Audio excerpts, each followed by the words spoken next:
Hello everyone. आज हमने 40 तक डिस्कस कर लिए थे सवाल के बारे में। आज हम 41 से क्वेश्चन डिस्कस करते हैं।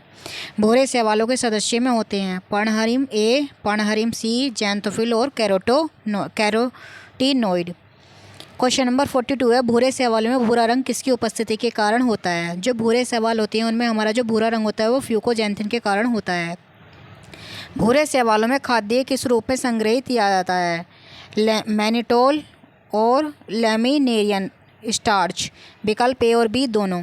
यदि आपको विभिन्न सवालों को विशिष्ट समूहों में वर्गीकृत करने को कहा जाए तो निम्न में से किस लक्षण को आपको चुनना चाहिए। कोशिका में उपस्थित वर्णकों के प्रकार।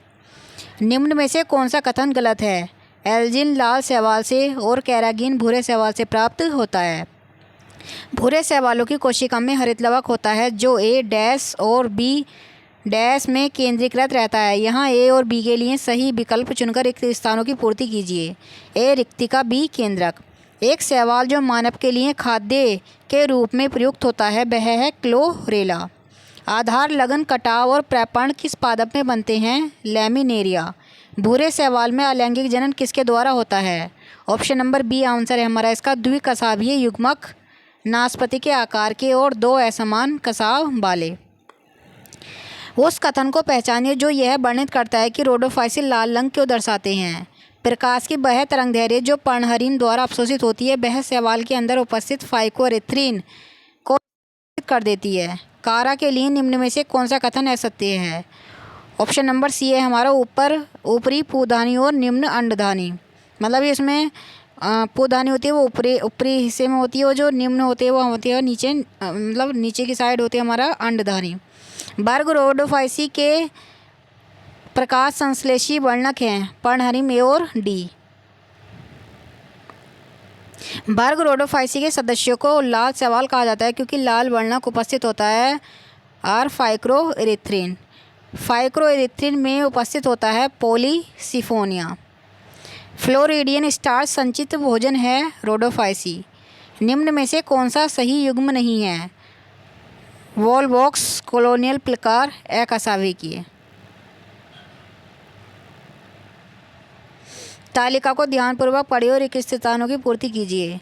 पर्णहरिम ए और बी, फ्लोरिडियन स्टार्च, सेलुलोज और एल्जिन अनुपस्थित। सेकंड टॉपिक है हमारा ब्रायोफाइट्स। ब्रायोफाइट्स में सम्मिलित है लिवरवर्ट व मोस। ब्रायोफाइट्स सामान्यतः कहे जाते हैं नम सीलन भरे और छायादान स्थान।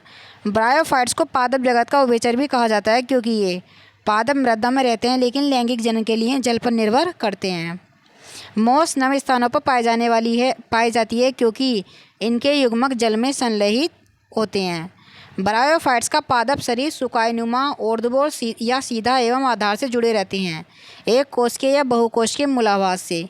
निम्न में से कौन से पादप समूह में वास्तविक मूल, तना और पत्तियों का अभाव रहता है। ब्रायोफाइट।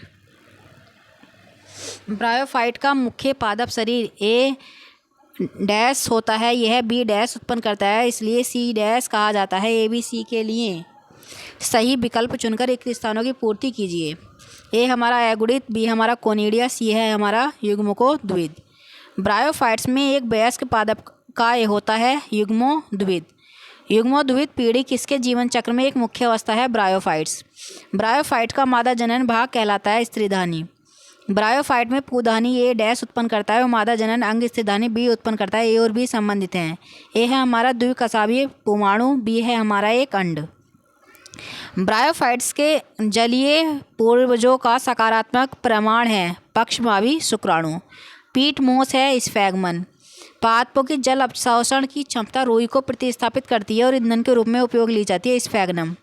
मोस के साथ लाइकेन का भी अत्यधिक पारिस्थितिक महत्व है क्योंकि उपरोक्त सभी ये नग्न चट्टानों पर कॉलोनी बनाती हैं। मृदा अपर्दन में इनका योगदान है।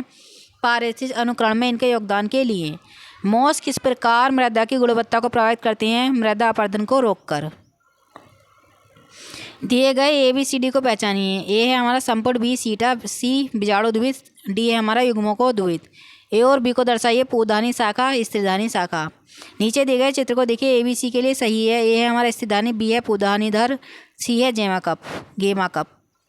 नीचे दिए गए मतलब नामांकित अंगों का सही ये सभी बीजाणुद्विद, पूधानी, मूलाभास। कौन से पादप समूह ब्रायोफाइट्स बनाते हैं? लिवरवर्ट्स। निम्न लिवरवर्ट्स में से किसमें ये सुकाई पादप काय उपस्थित होता है? मार्केंसिया। लिवरवर्ट में अलैंगिक जनन किसके द्वारा होता है? गैमी और सुकाई के विखंडन से। गैमी अलैंगिक कलिकाएं हैं जो सूक्ष्म पत्रधारक, जिन्हें गेमा कप कहते हैं, पर उत्पन्न होती हैं। ये पाई जाती हैं मार्केंसिया में। मोस के जीवन चक्र में युग्मोद्भिद की 2 अवस्थाएं ए बी होती हैं। ये अवस्थाएं हैं, ए है प्रोटोनिमा, बी है पर्णावस्था। मोस होते हैं हरे, पर्णित, सीधे और अर्य सममिति। मोस की युग्मकोद्भिद होती है प्रोटोनिमा। प्रोटोनिमा किसके जीवन चक्र की अवस्था है? फ्यूनेरिया। यदि फ्यूनेरिया के पर्ण में 5 गुणसूत्र हों तो प्राथमिक प्रोटोनिमा में होंगे 5 गुणसूत्र। जब मोस के बीजाणु अंकुरित होते हैं तब वे बनाते हैं प्रोटोनिमा। मोस आधार से किसके द्वारा जुड़ा रहता है? मूलाभास। मोस पादप में कायिक जनन किसके द्वारा होता है? विखंडन और द्वितीयक प्रोटोनिमा में मुकुलन। मोस पादप में बीजाणु किस में बनते हैं? संपुट में। पीढ़ी एकांतरण में बीजाणुविद पीढ़ी ए होती है और युग्मद बी होती है। ए और बी हैं, ए होती है हमारी 2n, बी होती है n। मोस पादप होते हैं प्रमुखता युग्मकोद्भिद, जिसमें बीजाणुद्भिद जुड़े रहते हैं। मोस में बीजाणुद्भिद विभेदित होता है पाद, सीतट्टा और संपुट। मोस संपुट प्रतिनिधित्व करते हैं बीजाणुद्भिद। फ्यूनेरिया, पॉलीट्राइकम और स्फैग्नम उदाहरण हैं मोस के। एक मोस में बीजाणुद्भिद है, युग्मकोद्भिद पर आंशिक रूप से परजीवी। बक्स बाउमिया आयफाइला एक पारस्परिक उदाहरण है मृतजीवी ब्रायोफाइट। अन्य हरे पादप समूहों की तुलना में ब्रायोफाइट का विशिष्ट लक्षण है कि इनके बीजाणुद्भिद युग्मोद्भिद से जुड़े रहते हैं। ब्रायोफाइट्स के लिए कौन सा कथन गलत है? स्वपोषी स्वतंत्र बीजाणुद्भिद की उपस्थिति। निम्न में से कौन सा कथन ब्रायोफाइट्स के लिए सही है? ये सुकाय होती हैं, इनमें हरितलवक होता है, इनमें स्तनी होती है, ये सभी। यदि फ्यूनेरिया के पर्ण में गुणसूत्रों की संख्या 20 हो तो बीजाणुओं में गुणसूत्रों की संख्या कितनी होगी? 20, मतलब 20 ही होगी। इससे अगले जो हमारे क्वेश्चंस हैं 102 से, वो हम नेक्स्ट वीडियो में अपलोड करेंगे। और भी मैंने इससे पहले काफ़ी सारी वीडियो डाली हुई हैं, अपलोड की हुई हैं, मतलब उनको आप देख सकते हैं। Thanks for watching.